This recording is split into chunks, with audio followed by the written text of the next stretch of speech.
আকাঙ্ক্ষা কখন লোভে পরিণত হয়ে যায় তা কেউ বলতে পারে না। এবার তার পরিণাম কি হতে পারে তাও আমরা কেউ জানি না। আজ আমি আপনাকে বলছি, কোনো ব্যক্তি সবথেকে বেশি ক্ষতির সম্মুখীন তখনই হয় যখন সে এটা মনে করে যে সে সবথেকে বেশি সুরক্ষিত স্থানে রয়েছে।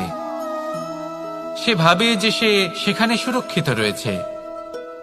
সে তখন অসাবধান হয়ে পড়ে, আর তখনই তাকে জীবনের সবথেকে বড় ক্ষতির সম্মুখীন হতে হয়।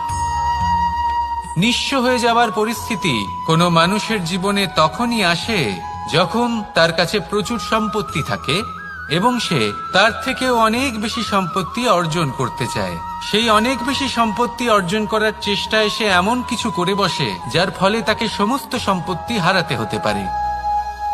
একজন রচনাকার নিজেই নিজের প্রতিভা একদম শেষ করে দিতে পারে যখন সে অনেকগুলো কাজ নিজের কাঁধে নিয়ে নেয়।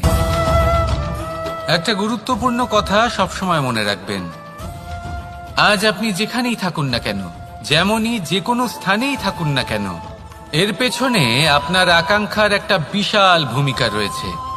কিন্তু মনে রাখবেন, আপনাকে শিখতে হবে যে কখন আর কিভাবে নিজের উচ্চাকাঙ্ক্ষাগুলিকে লাগাম পরাতে হবে, কারণ এটা অত্যন্ত আবশ্যক।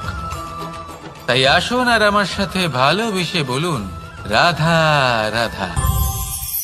রাত্রে আমরা সুখ নিদ্রা লাভ করি, আমরা স্বপ্ন দেখি, ভবিষ্যতের পরিকল্পনা করি, খুব ভালো লাগে। সকালে যখন চোখ খুলি নিদ্রা ভঙ্গ হয়, স্বপ্ন সেইখানেই ভেঙে যায়, আর তারপর আমরা আমাদের রোজকার জীবন যাপন করি। স্বপ্ন হয়তো মানুষ রাতের বেলায় দেখেন, কিন্তু সেটাকে সার্থক দিনের বেলাতেই করতে হয়। রাতে মধুর বাতাসের নিচে কোমল শয্যায় শুয়ে মাতার গলায় মিষ্টি গান শুনতে শুনতে নিদ্রায় আচ্ছন্ন হওয়া, স্বপ্ন দেখা, ভবিষ্যতের পরিকল্পনা করা বড়ই সরল।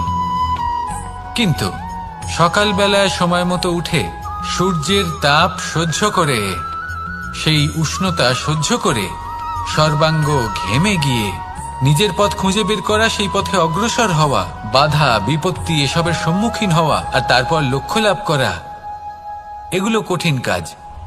এ হলো অত্যন্ত কঠিন কাজ। যদি আপনি চান যে স্বপ্ন আপনি দেখেছেন তা সত্যি হোক, তাহলে দিনের বেলায় আপনাকে বেরিয়ে কর্ম করতেই হবে, পরিশ্রম করতেই হবে। মনের এই চক্ষু দিয়ে স্বপ্ন দেখা সম্ভব, কিন্তু যদি আপনি বুঝতে পারেন যে এই স্বপ্নই হলো আপনার লক্ষ্য, তাহলে তাকে সার্থক করতে শুধুমাত্র পরিশ্রম দ্বারাই করতে হবে। তাহলে পরিশ্রম করুন আর আমার সাথে ভালোবেসে বলুন, রাধা রাধা। মানুষের জীবনে তিনটি গুণ অত্যন্ত প্রয়োজনীয়: শ্রদ্ধা, বিনম্রতা, যোগ্যতা। যদি জ্ঞান লাভ করতে চান তাহলে শ্রদ্ধার প্রয়োজন, যদি মান লাভ করতে চান তাহলে স্বভাবে বিনম্র হওয়া প্রয়োজন, আর যদি মনোবাঞ্ছিত স্থান লাভ করতে চান তাহলে যোগ্যতার প্রয়োজন। বিষয়টা সহজ। শ্রদ্ধা আপনাকে জ্ঞান দেবে, নম্রতা আপনাকে মান, আর যোগ্যতা উচিত স্থান দেবে। কিন্তু যদি আপনি এই তিনটি গুণ সম্মিলিত করেন তাহলে এমন কিছু লাভ করবেন যা এই সব কিছুর থেকে অনেক ঊর্ধ্বে। সম্মান।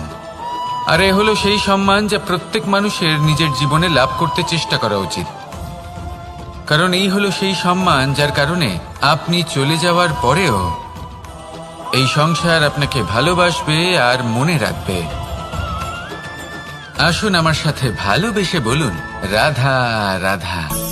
অনেক সময় আমরা জীবনে অনেক মানুষকে এমন বলতে শুনে থাকি যে আমি অসফল হয়েছি কারণ আমার সময় ভালো যাচ্ছিল না, আমি এই জিনিসটা লাভ করতে চাইছিলাম কিন্তু করতে পারলাম না কারণ আমার সময়টা ভালো যাচ্ছিল না, আমি আমার জীবনে ওই মহান কাজটা করতে চাইছিলাম কিন্তু করতে পারলাম না। কেন? কারণ আমার সময়টা ভালো যাচ্ছিল না। কিন্তু যে মুহূর্তে ভালো সময় আমার জীবনে আসবে আমি সব কিছু প্রাপ্ত করব। এমন প্রায় প্রত্যেকেই বলেন আসুন একটা কথা বোঝা যাক।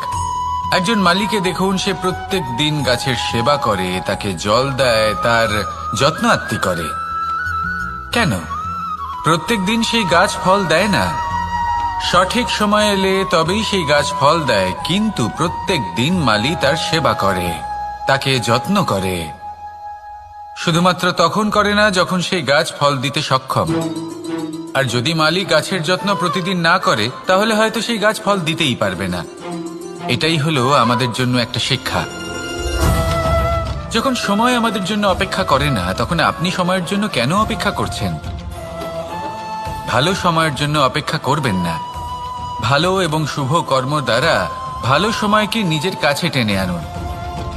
নিরন্তর কর্ম করুন, পরিশ্রম করতে থাকুন। শুভ সময় আপনা থেকেই আপনার কাছে আসবে। আসুন আমার সাথে ভালোবেসে বলুন, রাধা রাধা। মানুষের এই সংসারে জীবনযাপন করার জন্য কিছু জিনিসের প্রয়োজন পড়ে। এমন কিছু আবেগ, এমন কিছু বস্তু আছে যেগুলো তার প্রয়োজন হয়। কিন্তু সব থেকে বেশি যে জিনিসটা তার প্রয়োজন হয় সেটা হলো সম্মানের। আমাদের ভালো লাগে যখন কেউ আমাদের সম্মান করে। আমরা কাউকে সম্মান করলে তারও সেটা ভালো লাগে। কিন্তু আপনি দেখবেন যে সংসারে বেশিরভাগ মানুষ দুটি মাপদণ্ডের ভিত্তিতে সম্মান করেন। হয় বয়স দেখে করেন বা উপার্জন দেখে, অর্থাৎ সেই ব্যক্তি কতটা উপার্জন করেন। এবার ভেবে দেখুন, এটা আবশ্যক নয় কারোর বয়স যদি বেশি হয় তার বুদ্ধিও ততটাই বেশি হবে। আবশ্যক এটাও নয় যে কোনো ব্যক্তি যদি অত্যন্ত ধনী হন বা তার মনও নির্মল হবে বা তিনি সৎকর্ম করবেন বা এমন কোনো কর্ম করবেন যাতে উনি সম্মান লাভ করতে পারেন। হতে পারে উনি ধনী কিন্তু দুশ্চরিত্র। সেই জন্য বয়স বা উপার্জন দেখে কোনো ব্যক্তিকে সম্মান করবেন না। কর্ম দেখুন। যদি গভীরভাবে ভেবে দেখেন তাহলে দেখবেন যদি কোনো মানুষ কোনো সৎকর্ম করেন তাহলে তার প্রতি হৃদয় থেকে সম্মান জাগ্রত হয়। এটাই হলো সেই সম্মান যা অর্জন করতে হবে। বয়স আজ আছে, কাল আরো বৃদ্ধি পাবে। উপার্জন আজ আছে, কাল সেটা কমে যেতেও পারে। কিন্তু যদি আপনি নিরন্তর শুভকর্ম করতে থাকেন তাহলে আপনি মৃত্যুর পরেও অমর হয়ে থাকবেন। আসুন আমার সাথে ভালোবেসে বলুন, রাধা রাধা। পাপ এবং পুণ্য, এই দুই হলো সংসারের এমন দুই বিন্দু যাকে কেন্দ্র করে এই সংসারের চক্র ঘুরতে থাকে। আমরা যদি কোনো কর্ম বিচার করি, হয় পুণ্য নয় পাপের দৃষ্টিভঙ্গি দিয়ে, এটা হয় পুণ্য না হলে পাপ। কিন্তু এই পাপ এবং পুণ্য এই দুই নির্ভর করে প্রত্যেক মানুষের উপর, তার চিন্তাধারা, তার পরিস্থিতির উপর। ধরুন এমন একজন মানুষ যিনি অনেক দিন ধরে বনে পথ হারিয়েছেন, অনেক দিন হয়তো উনি কোনো খাবার খাননি। এবার এমন পরিস্থিতি চলে এসছে যে এবার যদি উনি খাবার না খান তাহলে হয়তো জীবিতই থাকবেন না। আর এমন অবস্থায় ওনার সামনে যদি কোনো প্রাণী আসে তাহলে তাকে শিকার করা, এটা কিন্তু তার কাছে পাপ নয়। এটা তো জীবিত থাকার একমাত্র উপায়। এটা তার কাছে পুণ্য সম। আর যদি আমি এমন একজন ব্যক্তির কথা বলি যিনি সরল, যিনি একটি সুখী, শান্ত, সুরক্ষিত জীবনযাপন করছেন, তার কাছে কিন্তু এটা পাপ। এইরকমই এই সংসারে ভিন্ন ভিন্ন পরিভাষা আছে পাপ এবং পুণ্যের। তার মধ্যে যদি আমি আপনাকে একটি সরল পরিভাষা দিই, সেটা হলো জীবনে যখনই কোনো কর্ম করবেন সেটা নিয়ে একটু ভেবে দেখুন যে এই যে কাজটা আমি করছি তার ফলে এই যে অন্য মানুষেরা আছেন এই সংসারে, তারা কি দুঃখ পাবেন? যদি তারা দুঃখ পান তাহলে সেটা পাপ। যদি আপনি এমন কোনো কর্ম করেন যার ফলে অন্যরা প্রসন্নতা লাভ করেন, তাদের মুখে হাসি ফুটে ওঠে, যদি তারা প্রেরিত হন, জীবনে সামনে এগোতে পারেন, তাদের বিকাশ হয়, তাহলে এটা হলো পুণ্য। তাই জীবনে সবসময় পুণ্য করতে থাকুন আর আমার সাথে ভালোবেসে বলুন, রাধা রাধা। বনস্পতি ফলনের জন্য আমাদের কিসের প্রয়োজন পড়ে? একটু ধরিত্রীর, একটু পরিশ্রমের আর একটা বীজের। এবার যদি মানুষের কথা বলি তাহলে এখানে ধরিত্রী হলো মানুষের এই জীবন, যেখানে মানুষ নিজের ইচ্ছের ফল ফুল ফলন করতে চায়। পরিশ্রম হলো আমাদের কর্ম, আর বীজ হলো আমাদের নির্বাচন। আমাদের বেছে নিতে হবে যে আমরা কি বপন করব, আম নাকি ফণি মনসা। এর মধ্যে আমরা কি পেতে চাই? রসালো ফলের ফলন চাই নাকি কাঁটার ফলন চাই, তা আমাদের উপর নির্ভরশীল। কিন্তু একটা কথা ঠিক, লক্ষ্য যেমনই হোক না কেন, জীবন যেমনই হোক না কেন, যদি আপনি লক্ষ্যের দিকে এগোতে থাকেন তাহলে কর্মের সাথে খামখেয়ালি আচরণ করতে পারবেন না। যদি আপনি এমন করেন তাহলে এটা আপনাকে একটা অনুচিত লক্ষ্যে পৌঁছে দেবে, সেটা কিন্তু নিশ্চিত। সবসময় এটা মনে রাখবেন, কর্মের সাথে খামখেয়ালি হবেন অর্থাৎ কর্মফলও আপনার সাথে খামখেয়ালি হবে। তাহলে নিষ্ঠার সাথে কর্ম করতে থাকুন আর নিজের লক্ষ্যকে প্রাপ্ত করুন। আর আমার সাথে ভালোবেসে বলুন, রাধা রাধা। অগ্নি চতুর্থ তত্ত্ব, সব থেকে বেশি গুরুত্বপূর্ণ কিন্তু তার থেকেও বেশি ভয়াবহ। কখনো অগ্নিকে নিয়ন্ত্রিত রূপে উনুনে জ্বলতে দেখেছেন? এই অগ্নি আমাদের খাবার বানাতে সাহায্য করে, যা আমাদের শক্তি প্রদান করে। কিন্তু এই অগ্নি যখন বিচলিত হয়ে, অনিয়ন্ত্রিত হয়ে কোনো বনের আগুন হয়ে ওঠে, তখন মহা বিনাশ ঘটে যায়। আপনারই অন্তরের ঊর্জা হলো এই অগ্নি। এটা আপনার শক্তিও, আপনার ক্রোধ। একে ব্যবহার কিভাবে করবেন তা আপনারই হাতে। যদি কোনো ব্যক্তি নিজের অন্তরের এই ঊর্জাকে ব্যবহার করেন শক্তির রূপে, তাহলে সে বিকাশ ঘটাতে পারে, নির্মাণ ঘটাতে পারে। কিন্তু যদি কোনো ব্যক্তি তার অন্তরের ঊর্জাকে বিধ্বংসী অস্ত্র বানিয়ে ফেলেন, তাহলে নিশ্চিত রূপে মহা বিনাশ ঘটতে পারে, যাতে বিনাশ তারও অবশ্যই হবে। অনেক বছর পূর্বে এমনই এক আগুনের দ্বারা এই সুন্দর পৃথিবীর নির্মাণ হয়েছিল। আর অনেক বছর পূর্বে এমন এক আগুনেই সমস্ত জীব এবং সংসার বিলুপ্ত হয়ে গেছিল। এবার আপনি আপনার অন্তরের ঊর্জা দ্বারা বিনাশ ঘটাতে চান নাকি নির্মাণ ঘটাতে চান, সেই সিদ্ধান্ত আপনারই। আসুন আমার সাথে ভালোবেসে বলুন, রাধা রাধা। কখনো কখনো এমন হয়, আমরা আমাদের বাড়ির উঠোনে বীজ বপন করি আর তা বিকশিত হয় একটা সুন্দর বৃক্ষে। তার শাখাগুলি প্রতিবেশীর বাড়ি পর্যন্ত পৌঁছয়। ফলের বর্ষণ প্রতিবেশীর বাড়িতেও হয়ে থাকে। আর আমরা ভাবি গাছ আমরা উৎপন্ন করব আর ফল খাবেন আপনারা। এ কেমন কথা হলো? আপনাকে এই কথা বুঝতে হবে যে এসব হলো ভৌতিক বস্তু, সাংসারিক বস্তু। কখনো নিজের বাড়ির বাগানে ভালোবাসার গাছ বপন করে দেখুন। তার শাখাও প্রতিবেশীর বাড়ি পর্যন্ত পৌঁছবে, ফলের বর্ষণ সেখানেও হবে। কিন্তু সেই ফল চাইতে আপনাকে যেতে হবে না, সেই ফল দ্বিগুণ মাত্রায় আবার আপনার কাছেই ফিরে আসবে। তাই নিজের বাড়িতে আর নিজের মনে ভালোবাসার গাছ উৎপন্ন করুন। এই জীবন প্রসন্ন হয়ে বলবে, রাধা রাধা। আকাঙ্ক্ষা কখন লোভে পরিণত হয়ে যায় তা কেউ বলতে পারে না। এবার তার পরিণাম কি হতে পারে তাও আমরা কেউ জানি না। আজ আমি আপনাকে বলছি, কোনো ব্যক্তি সব থেকে বেশি ক্ষতির সম্মুখীন তখনই হয় যখন সে এটা মনে করে যে সে সব থেকে বেশি সুরক্ষিত স্থানে রয়েছে। সে ভাবে যে সে সেখানে সুরক্ষিত রয়েছে।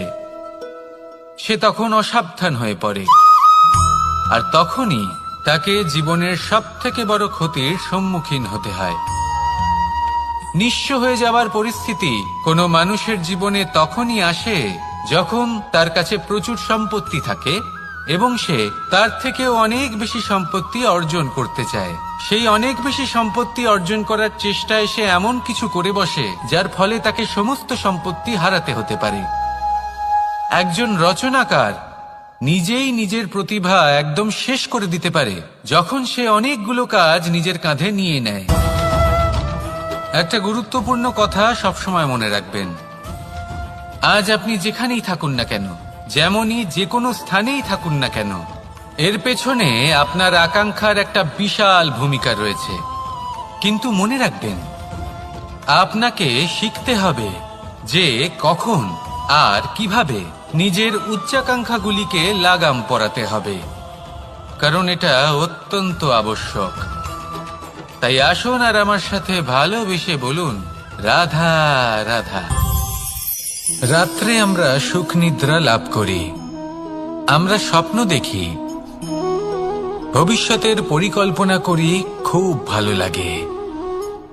সকালে যখন চোখ খুলি, নিদ্রা ভঙ্গ হয়, স্বপ্ন সেইখানেই ভেঙে যায়, আর তারপর আমরা আমাদের রোজকার জীবন যাপন করি। স্বপ্ন হয়তো মানুষ রাতের বেলায় দেখেন, কিন্তু সেটাকে সার্থক দিনের বেলাতেই করতে হয়। রাতে মধুর বাতাসের নিচে কোমল শয্যায় শুয়ে মাতার গলায় মিষ্টি গান শুনতে শুনতে নিদ্রায় আচ্ছন্ন হওয়া, স্বপ্ন দেখা, ভবিষ্যতের পরিকল্পনা করা বড়ই সরল। কিন্তু সকালবেলায় সময় মতো উঠে সূর্যের তাপ সহ্য করে, সেই উষ্ণতা সহ্য করে সর্বাঙ্গ ঘেমে গিয়ে নিজের পথ খুঁজে বের করা, সেই পথে অগ্রসর হওয়া, বাধা বিপত্তি এসবের সম্মুখীন হওয়া, আর তারপর লক্ষ্য লাভ করা, এগুলো কঠিন কাজ। এ হলো অত্যন্ত কঠিন কাজ। যদি আপনি চান যে স্বপ্ন আপনি দেখেছেন তা সত্যি হোক, তাহলে দিনের বেলায় আপনাকে বেরিয়ে কর্ম করতেই হবে, পরিশ্রম করতেই হবে। মনের এই চক্ষু দিয়ে স্বপ্ন দেখা সম্ভব, কিন্তু যদি আপনি বুঝতে পারেন যে এই স্বপ্নই হলো আপনার লক্ষ্য, তাহলে তাকে সার্থক করতে শুধুমাত্র পরিশ্রম দ্বারাই করতে হবে। তাহলে পরিশ্রম করুন আর আমার সাথে ভালোবেসে বলুন, রাধা রাধা। মানুষের জীবনে তিনটি গুণ অত্যন্ত প্রয়োজনীয়: শ্রদ্ধা, বিনম্রতা, যোগ্যতা। যদি জ্ঞান লাভ করতে চান তাহলে শ্রদ্ধার প্রয়োজন, যদি মান লাভ করতে চান তাহলে স্বভাবে বিনম্র হওয়া প্রয়োজন, আর যদি মনোবাঞ্ছিত স্থান লাভ করতে চান তাহলে যোগ্যতার প্রয়োজন। বিষয়টা সহজ। শ্রদ্ধা আপনাকে জ্ঞান দেবে, নম্রতা আপনাকে মান, আর যোগ্যতা উচিত স্থান দেবে। কিন্তু যদি আপনি এই তিনটি গুণ সম্মিলিত করেন, তাহলে এমন কিছু লাভ করবেন যা এই সব কিছুর থেকে অনেক ঊর্ধ্বে। সম্মান। আর এ হলো সেই সম্মান যা প্রত্যেক মানুষের নিজের জীবনে লাভ করতে চেষ্টা করা উচিত, কারণ এই হলো সেই সম্মান যার কারণে আপনি চলে যাওয়ার পরেও এই সংসার আপনাকে ভালোবাসবে আর মনে রাখবে। আসুন আমার সাথে ভালোবেসে বলুন, রাধা রাধা। অনেক সময় আমরা জীবনে অনেক মানুষকে এমন বলতে শুনে থাকি যে আমি অসফল হয়েছি কারণ আমার সময় ভালো যাচ্ছিল না, আমি এই জিনিসটা লাভ করতে চাইছিলাম কিন্তু করতে পারলাম না কারণ আমার সময়টা ভালো যাচ্ছিল না, আমি আমার জীবনে ওই মহান কাজটা করতে চাইছিলাম কিন্তু করতে পারলাম না। কেন? কারণ আমার সময়টা ভালো যাচ্ছিল না। কিন্তু যে মুহূর্তে ভালো সময় আমার জীবনে আসবে, আমি সব কিছু প্রাপ্ত করব। এমন প্রায় প্রত্যেকেই বলেন। আসুন একটা কথা বোঝা যাক। একজন মালিকে দেখুন, সে প্রত্যেক দিন গাছের সেবা করে, তাকে জল দেয়, তার যত্ন আত্তি করে। কেন? প্রত্যেক দিন সেই গাছ ফল দেয় না। সঠিক সময় এলে তবেই সেই গাছ ফল দেয়, কিন্তু প্রত্যেক দিন মালি তার সেবা করে, তাকে যত্ন করে। শুধুমাত্র তখন করে না যখন সেই গাছ ফল দিতে সক্ষম। আর যদি মালি গাছের যত্ন প্রতিদিন না করে, তাহলে হয়তো সেই গাছ ফল দিতেই পারবে না। এটাই হলো আমাদের জন্য একটা শিক্ষা। যখন সময় আমাদের জন্য অপেক্ষা করে না, তখন আপনি সময়ের জন্য কেন অপেক্ষা করছেন? ভালো সময়ের জন্য অপেক্ষা করবেন না। ভালো এবং শুভ কর্ম দ্বারা ভালো সময়কে নিজের কাছে টেনে আনুন। নিরন্তর কর্ম করুন, পরিশ্রম করতে থাকুন, শুভ সময় আপনা থেকেই আপনার কাছে আসবে। আসুন আমার সাথে ভালোবেসে বলুন, রাধা রাধা। মানুষের এই সংসারে জীবনযাপন করার জন্য কিছু জিনিসের প্রয়োজন পড়ে। এমন কিছু আবেগ, এমন কিছু বস্তু আছে যেগুলো তার প্রয়োজন হয়, কিন্তু সব থেকে বেশি যে জিনিসটা তার প্রয়োজন হয় সেটা হলো সম্মানের। আমাদের ভালো লাগে যখন কেউ আমাদের সম্মান করে, আমরা কাউকে সম্মান করলে তারও সেটা ভালো লাগে। কিন্তু আপনি দেখবেন যে সংসারে বেশিরভাগ মানুষ দুটি মাপদণ্ডের ভিত্তিতে সম্মান করেন, হয় বয়স দেখে করেন বা উপার্জন দেখে, অর্থাৎ সেই ব্যক্তি কতটা উপার্জন করেন। এবার ভেবে দেখুন, এটা আবশ্যক নয় কারোর বয়স যদি বেশি হয় তার বুদ্ধিও ততটাই বেশি হবে। আবশ্যক এটাও নয় যে কোনো ব্যক্তি যদি অত্যন্ত ধনী হন বা তার মনও নির্মল হবে বা তিনি সৎকর্ম করবেন বা এমন কোনো কর্ম করবেন যাতে উনি সম্মান লাভ করতে পারেন। হতে পারে উনি ধনী কিন্তু দুশ্চরিত্র। সেই জন্য বয়স বা উপার্জন দেখে কোনো ব্যক্তিকে সম্মান করবেন না, কর্ম দেখুন। যদি গভীরভাবে ভেবে দেখেন তাহলে দেখবেন যদি কোনো মানুষ কোনো সৎকর্ম করেন তাহলে তার প্রতি হৃদয় থেকে সম্মান জাগ্রত হয়। এটাই হলো সেই সম্মান যা অর্জন করতে হবে। বয়স আজ আছে, কাল আরো বৃদ্ধি পাবে। উপার্জন আজ আছে, কাল সেটা কমে যেতেও পারে। কিন্তু যদি আপনি নিরন্তর শুভকর্ম করতে থাকেন তাহলে আপনি মৃত্যুর পরেও অমর হয়ে থাকবেন। আসুন আমার সাথে ভালোবেসে বলুন, রাধা রাধা। পাপ এবং পুণ্য, এই দুই হলো সংসারের এমন দুই বিন্দু যাকে কেন্দ্র করে এই সংসারের চক্র ঘুরতে থাকে। আমরা যদি কোনো কর্ম বিচার করি হয় পুণ্য নয় পাপের দৃষ্টিভঙ্গি দিয়ে, এটা হয় পুণ্য না হলে পাপ। কিন্তু এই পাপ এবং পুণ্য এই দুই নির্ভর করে প্রত্যেক মানুষের ওপর, তার চিন্তাধারা, তার পরিস্থিতির ওপর। ধরুন এমন একজন মানুষ যিনি অনেক দিন ধরে বনে পথ হারিয়েছেন, অনেক দিন হয়তো উনি কোনো খাবার খাননি। এবার এমন পরিস্থিতি চলে এসছে যে এবার যদি উনি খাবার না খান তাহলে হয়তো জীবিতই থাকবেন না। আর এমন অবস্থায় ওনার সামনে যদি কোনো প্রাণী আসে তাহলে তাকে শিকার করা, এটা কিন্তু তার কাছে পাপ নয়, এটা তো জীবিত থাকার একমাত্র উপায়। এটা তার কাছে পুণ্য সম। আর যদি আমি এমন একজন ব্যক্তির কথা বলি যিনি সরল, যিনি একটি সুখী, শান্ত, সুরক্ষিত জীবনযাপন করছেন, তার কাছে কিন্তু এটা পাপ। এইরকমই এই সংসারে ভিন্ন ভিন্ন পরিভাষা আছে পাপ এবং পুণ্যের। তার মধ্যে যদি আমি আপনাকে একটি সরল পরিভাষা দিই, সেটা হলো জীবনে যখনই কোনো কর্ম করবেন সেটা নিয়ে একটু ভেবে দেখুন যে এই যে কাজটা আমি করছি তার ফলে এই যে অন্য মানুষেরা আছেন এই সংসারে তারা কি দুঃখ পাবেন? যদি তারা দুঃখ পান তাহলে সেটা পাপ। যদি আপনি এমন কোনো কর্ম করেন যার ফলে অন্যরা প্রসন্নতা লাভ করেন, তাদের মুখে হাসি ফুটে ওঠে, যদি তারা প্রেরিত হন, জীবনে সামনে এগোতে পারেন, তাদের বিকাশ হয়, তাহলে এটা হলো পুণ্য। তাই জীবনে সবসময় পুণ্য করতে থাকুন আর আমার সাথে ভালোবেসে বলুন, রাধা রাধা। বনস্পতি ফলনের জন্য আমাদের কিসের প্রয়োজন পড়ে? একটু ধরিত্রীর, একটু পরিশ্রমের আর একটা বীজের।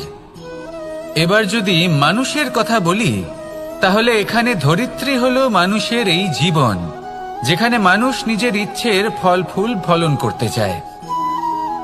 পরিশ্রম হলো আমাদের কর্ম, আর বীজ হলো আমাদের নির্বাচন। আমাদের বেছে নিতে হবে যে আমরা কি বপন করব, আম নাকি ফণি মনসা। এর মধ্যে আমরা কি পেতে চাই? রসালো ফলের ফলন চাই নাকি কাঁটার ফলন চাই, তা আমাদের উপর নির্ভরশীল। কিন্তু একটা কথা ঠিক, লক্ষ্য যেমনই হোক না কেন, জীবন যেমনই হোক না কেন, যদি আপনি লক্ষ্যের দিকে এগোতে থাকেন তাহলে কর্মের সাথে খামখেয়ালি আচরণ করতে পারবেন না। যদি আপনি এমন করেন তাহলে এটা আপনাকে একটা অনুচিত লক্ষ্যে পৌঁছে দেবে, সেটা কিন্তু নিশ্চিত। সবসময় এটা মনে রাখবেন, কর্মের সাথে খামখেয়ালি হবেন অর্থাৎ কর্মফলও আপনার সাথে খামখেয়ালি হবে। তাহলে নিষ্ঠার সাথে কর্ম করতে থাকুন আর নিজের লক্ষ্যকে প্রাপ্ত করুন। আর আমার সাথে ভালোবেসে বলুন, রাধা রাধা। অগ্নি, চতুর্থ তত্ত্ব। সব থেকে বেশি গুরুত্বপূর্ণ কিন্তু তার থেকেও বেশি ভয়াবহ। কখনো অগ্নিকে নিয়ন্ত্রিত রূপে উনুনে জ্বলতে দেখেছেন? এই অগ্নি আমাদের খাবার বানাতে সাহায্য করে, যা আমাদের শক্তি প্রদান করে। কিন্তু এই অগ্নি যখন বিচলিত হয়ে, অনিয়ন্ত্রিত হয়ে কোনো বনের আগুন হয়ে ওঠে, তখন মহা বিনাশ ঘটে যায়। আপনারই অন্তরের ঊর্জা হলো এই অগ্নি। এটা আপনার শক্তিও, আপনার ক্রোধও। একে ব্যবহার কিভাবে করবেন তা আপনারই হাতে।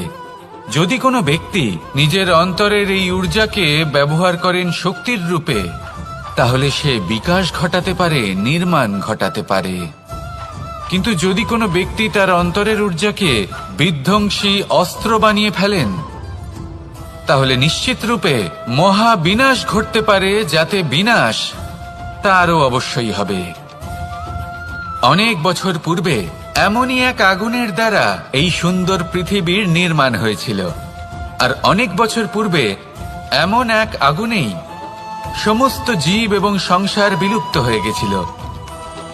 এবার আপনি আপনার অন্তরের ঊর্জা দ্বারা বিনাশ ঘটাতে চান নাকি নির্মাণ ঘটাতে চান, সেই সিদ্ধান্ত আপনারই। আসুন আমার সাথে ভালোবেসে বলুন, রাধা রাধা। কখনো কখনো এমন হয়, আমরা আমাদের বাড়ির উঠোনে বীজ বপন করি, আর তা বিকশিত হয় একটা সুন্দর বৃক্ষে। তার শাখাগুলি প্রতিবেশীর বাড়ি পর্যন্ত পৌঁছয়। ফলের বর্ষণ প্রতিবেশীর বাড়িতেও হয়ে থাকে। আর আমরা ভাবি গাছ আমরা উৎপন্ন করব, আর ফল খাবেন আপনারা। এই কেমন কথা হলো? আপনাকে এই কথা বুঝতে হবে যে এসব হলো ভৌতিক বস্তু, সাংসারিক বস্তু। কখনো নিজের বাড়ির বাগানে ভালোবাসার গাছ বপন করে দেখুন। তার শাখাও প্রতিবেশীর বাড়ি পর্যন্ত পৌঁছবে, ফলের বর্ষণ সেখানেও হবে। কিন্তু সেই ফল চাইতে আপনাকে যেতে হবে না, সেই ফল দ্বিগুণ মাত্রায় আবার আপনার কাছেই ফিরে আসবে। তাই নিজের বাড়িতে আর নিজের মনে ভালোবাসার গাছ উৎপন্ন করুন। এই জীবন প্রসন্ন হয়ে বলবে, রাধা রাধা। আকাঙ্ক্ষা কখন লোভে পরিণত হয়ে যায় তা কেউ বলতে পারে না। এবার তার পরিণাম কি হতে পারে তাও আমরা কেউ জানি না। আজ আমি আপনাকে বলছি, কোনো ব্যক্তি সব থেকে বেশি ক্ষতির সম্মুখীন তখনই হয় যখন সে এটা মনে করে যে সে সব থেকে বেশি সুরক্ষিত স্থানে রয়েছে। সে ভাবে যে সে সেখানে সুরক্ষিত রয়েছে। সে তখন অসাবধান হয়ে পড়ে, আর তখনই তাকে জীবনের সব থেকে বড় ক্ষতির সম্মুখীন হতে হয়। নিঃস্ব হয়ে যাওয়ার পরিস্থিতি কোনো মানুষের জীবনে তখনই আসে যখন তার কাছে প্রচুর সম্পত্তি থাকে এবং সে তার থেকেও অনেক বেশি সম্পত্তি অর্জন করতে চায়। সেই অনেক বেশি সম্পত্তি অর্জন করার চেষ্টায় সে এমন কিছু করে বসে যার ফলে তাকে সমস্ত সম্পত্তি হারাতে হতে পারে। একজন রচনাকার নিজেই নিজের প্রতিভা একদম শেষ করে দিতে পারে যখন সে অনেকগুলো কাজ নিজের কাঁধে নিয়ে নেয়। একটা গুরুত্বপূর্ণ কথা সবসময় মনে রাখবেন, আজ আপনি যেখানেই থাকুন না কেন, যেমনই যে কোনো স্থানেই থাকুন না কেন, এর পেছনে আপনার আকাঙ্ক্ষার একটা বিশাল ভূমিকা রয়েছে। কিন্তু মনে রাখবেন, আপনাকে শিখতে হবে যে কখন আর কিভাবে নিজের উচ্চাকাঙ্ক্ষাগুলিকে লাগাম পরাতে হবে, কারণ এটা অত্যন্ত আবশ্যক।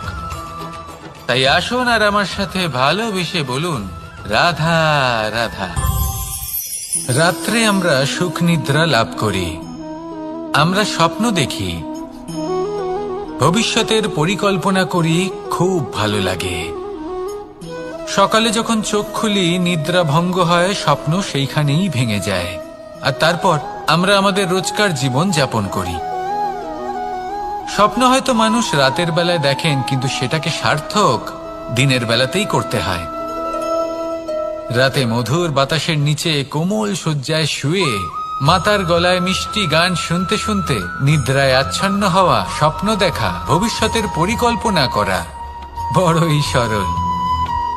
কিন্তু সকালবেলায় সময় মতো উঠে সূর্যের তাপ সহ্য করে, সেই উষ্ণতা সহ্য করে সর্বাঙ্গ ঘেমে গিয়ে নিজের পথ খুঁজে বের করা, সেই পথে অগ্রসর হওয়া, বাধা বিপত্তি এসবের সম্মুখীন হওয়া আর তারপর লক্ষ্য লাভ করা, এগুলো কঠিন কাজ।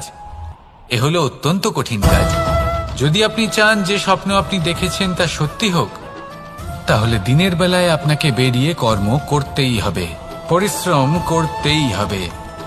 মনের এই চক্ষু দিয়ে স্বপ্ন দেখা সম্ভব, কিন্তু যদি আপনি বুঝতে পারেন যে এই স্বপ্নই হলো আপনার লক্ষ্য, তাহলে তাকে সার্থক করতে শুধুমাত্র পরিশ্রম দ্বারাই করতে হবে। তাহলে পরিশ্রম করুন আর আমার সাথে ভালোবেসে বলুন, রাধা রাধা। মানুষের জীবনে 3টি গুণ অত্যন্ত প্রয়োজনীয়: শ্রদ্ধা, বিনম্রতা, যোগ্যতা। যদি জ্ঞান লাভ করতে চান তাহলে শ্রদ্ধার প্রয়োজন, যদি মান লাভ করতে চান তাহলে স্বভাবে বিনম্র হওয়া প্রয়োজন, আর যদি মনোবাঞ্ছিত স্থান লাভ করতে চান তাহলে যোগ্যতার প্রয়োজন। বিষয়টা সহজ। শ্রদ্ধা আপনাকে জ্ঞান দেবে, নম্রতা আপনাকে মান, আর যোগ্যতা উচিত স্থান দেবে। কিন্তু যদি আপনি এই 3টি গুণ সম্মিলিত করেন, তাহলে এমন কিছু লাভ করবেন যা এই সব কিছুর থেকে অনেক ঊর্ধ্বে। সম্মান। আর এ হলো সেই সম্মান যা প্রত্যেক মানুষের নিজের জীবনে লাভ করতে চেষ্টা করা উচিত, কারণ এই হলো সেই সম্মান যার কারণে আপনি চলে যাওয়ার পরেও এই সংসার আপনাকে ভালোবাসবে আর মনে রাখবে। আসুন আমার সাথে ভালোবেসে বলুন, রাধা রাধা। অনেক সময় আমরা জীবনে অনেক মানুষকে এমন বলতে শুনে থাকি যে আমি অসফল হয়েছি কারণ আমার সময় ভালো যাচ্ছিল না, আমি এই জিনিসটা লাভ করতে চাইছিলাম কিন্তু করতে পারলাম না কারণ আমার সময়টা ভালো যাচ্ছিল না, আমি আমার জীবনে ওই মহান কাজটা করতে চাইছিলাম কিন্তু করতে পারলাম না। কেন? কারণ আমার সময়টা ভালো যাচ্ছিল না। কিন্তু যে মুহূর্তে ভালো সময় আমার জীবনে আসবে, আমি সব কিছু প্রাপ্ত করব। এমন প্রায় প্রত্যেকেই বলেন। আসুন একটা কথা বোঝা যাক। একজন মালিকে দেখুন, সে প্রত্যেক দিন গাছের সেবা করে, তাকে জল দেয়, তার যত্ন আত্তি করে। কেন? প্রত্যেক দিন সেই গাছ ফল দেয় না। সঠিক সময় এলে তবেই সেই গাছ ফল দেয়, কিন্তু প্রত্যেক দিন মালি তার সেবা করে, তাকে যত্ন করে। শুধুমাত্র তখন করে না যখন সেই গাছ ফল দিতে সক্ষম। আর যদি মালি গাছের যত্ন প্রতিদিন না করে, তাহলে হয়তো সেই গাছ ফল দিতেই পারবে না। এটাই হলো আমাদের জন্য একটা শিক্ষা। যখন সময় আমাদের জন্য অপেক্ষা করে না, তখন আপনি সময়ের জন্য কেন অপেক্ষা করছেন? ভালো সময়ের জন্য অপেক্ষা করবেন না। ভালো এবং শুভ কর্ম দ্বারা ভালো সময়কে নিজের কাছে টেনে আনুন। নিরন্তর কর্ম করুন, পরিশ্রম করতে থাকুন, শুভ সময় আপনা থেকেই আপনার কাছে আসবে। আসুন আমার সাথে ভালোবেসে বলুন, রাধা রাধা। মানুষের এই সংসারে জীবনযাপন করার জন্য কিছু জিনিসের প্রয়োজন পড়ে। এমন কিছু আবেগ, এমন কিছু বস্তু আছে যেগুলো তার প্রয়োজন হয়, কিন্তু সব থেকে বেশি যে জিনিসটা তার প্রয়োজন হয় সেটা হলো সম্মানের। আমাদের ভালো লাগে যখন কেউ আমাদের সম্মান করে। আমরা কাউকে সম্মান করলে তারও সেটা ভালো লাগে। কিন্তু আপনি দেখবেন যে সংসারে বেশিরভাগ মানুষ 2টি মাপদণ্ডের ভিত্তিতে সম্মান করেন। হয় বয়স দেখে করেন বা উপার্জন দেখে, অর্থাৎ সেই ব্যক্তি কতটা উপার্জন করেন। এবার ভেবে দেখুন, এটা আবশ্যক নয় কারোর বয়স যদি বেশি হয় তার বুদ্ধিও ততটাই বেশি হবে। আবশ্যক এটাও নয় যে কোনো ব্যক্তি যদি অত্যন্ত ধনী হন বা তার মনও নির্মল হবে বা তিনি সৎকর্ম করবেন বা এমন কোনো কর্ম করবেন যাতে উনি সম্মান লাভ করতে পারেন। হতে পারে উনি ধনী কিন্তু দুশ্চরিত্র। সেই জন্য বয়স বা উপার্জন দেখে কোনো ব্যক্তিকে সম্মান করবেন না। কর্ম দেখুন। যদি গভীরভাবে ভেবে দেখেন তাহলে দেখবেন যদি কোনো মানুষ কোনো সৎকর্ম করেন তাহলে তার প্রতি হৃদয় থেকে সম্মান জাগ্রত হয়। এটাই হলো সেই সম্মান যা অর্জন করতে হবে। বয়স আজ আছে, কাল আরো বৃদ্ধি পাবে। উপার্জন আজ আছে, কাল সেটা কমে যেতেও পারে। কিন্তু যদি আপনি নিরন্তর শুভকর্ম করতে থাকেন তাহলে আপনি মৃত্যুর পরেও অমর হয়ে থাকবেন। আসুন আমার সাথে ভালোবেসে বলুন, রাধা রাধা। পাপ এবং পুণ্য, এই দুই হলো সংসারের এমন দুই বিন্দু যাকে কেন্দ্র করে এই সংসারের চক্র ঘুরতে থাকে। আমরা যদি কোনো কর্ম বিচার করি, হয় পুণ্য নয় পাপের দৃষ্টিভঙ্গি দিয়ে, এটা হয় পুণ্য না হলে পাপ। কিন্তু এই পাপ এবং পুণ্য এই দুই নির্ভর করে প্রত্যেক মানুষের ওপর, তার চিন্তাধারা, তার পরিস্থিতির ওপর। ধরুন এমন একজন মানুষ যিনি অনেক দিন ধরে বনে পথ হারিয়েছেন, অনেক দিন হয়তো উনি কোনো খাবার খাননি। এবার এমন পরিস্থিতি চলে এসছে যে এবার যদি উনি খাবার না খান তাহলে হয়তো জীবিতই থাকবেন না। আর এমন অবস্থায় ওনার সামনে যদি কোনো প্রাণী আসে তাহলে তাকে শিকার করা, এটা কিন্তু তার কাছে পাপ নয়, এটা তো জীবিত থাকার একমাত্র উপায়। এটা তার কাছে পুণ্য সম। আর যদি আমি এমন একজন ব্যক্তির কথা বলি যিনি সরল, যিনি একটি সুখী, শান্ত, সুরক্ষিত জীবনযাপন করছেন, তার কাছে কিন্তু এটা পাপ। এইরকমই এই সংসারে ভিন্ন ভিন্ন পরিভাষা আছে পাপ এবং পুণ্যের। তার মধ্যে যদি আমি আপনাকে একটি সরল পরিভাষা দিই, সেটা হলো জীবনে যখনই কোনো কর্ম করবেন সেটা নিয়ে একটু ভেবে দেখুন যে এই যে কাজটা আমি করছি তার ফলে এই যে অন্য মানুষেরা আছেন এই সংসারে, তারা কি দুঃখ পাবেন? যদি তারা দুঃখ পান তাহলে সেটা পাপ। যদি আপনি এমন কোনো কর্ম করেন যার ফলে অন্যরা প্রসন্নতা লাভ করেন, তাদের মুখে হাসি ফুটে ওঠে, যদি তারা প্রেরিত হন, জীবনে সামনে এগোতে পারেন, তাদের বিকাশ হয়, তাহলে এটা হলো পুণ্য। তাই জীবনে সবসময় পুণ্য করতে থাকুন আর আমার সাথে ভালোবেসে বলুন, রাধা রাধা। বনস্পতি ফলনের জন্য আমাদের কিসের প্রয়োজন পড়ে?